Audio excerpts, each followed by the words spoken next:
بسم اللہ الرحمن الرحیم۔ یہ تاریخی قومی دستاویز 1974 جو قومی اسمبلی میں 1974 کو 11 دن سے زیادہ جو بھی مناظرہ مناقشہ ہوا اور اس کے بعد ایک تاریخی فیصلہ ہوا، یہ دوسری جلد ہے۔ اس سے ایک جلد پہلے بھی آئی ہے، ایک جلد اس کے بعد بھی آئی ہے۔ اس میں مکمل تاریخی دستاویزات کے ساتھ ایک اہم قومی فیصلہ وہ آیا ہے۔ بتانے کے غرض یہ ہے کہ آپ کو پتہ چلنا چاہیے کہ آج جو تاریخ ہے بہت بہترین تاریخ ہے۔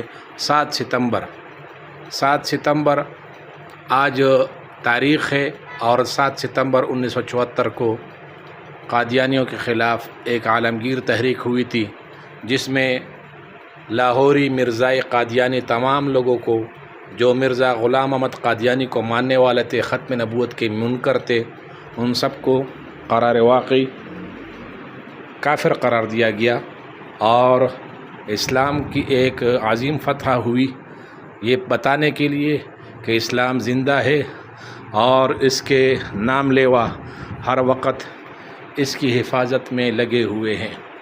تو اس لیے ساتھیوں کو اس موضوع سے ختم نبوت سے دلچسپی رکھنی چاہیے۔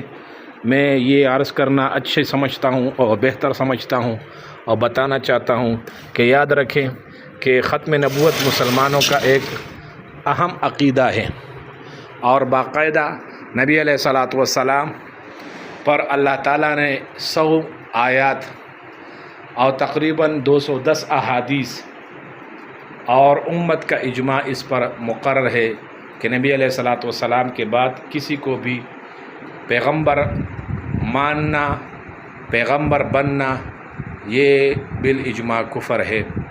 اس لیے مسلمان جس طرح لا الہ الا اللہ محمد رسول اللہ پر یقین رکھتے ہیں، اسی طریقے سے نبی علیہ الصلوۃ والسلام کو خاتم النبیین، آخری پیغمبر مانے، اور جو بھی لوگ اس میں کچھ تعویلیں کرتے ہیں تو ان کا اسلام کے ساتھ ایسا کوئی تعلق نہیں ہے۔ نبی علیہ السلام آخری پیغمبر ہے، ختم نبوت زندہ باد، اور ختم نبوت ہمارا عقیدہ ہے۔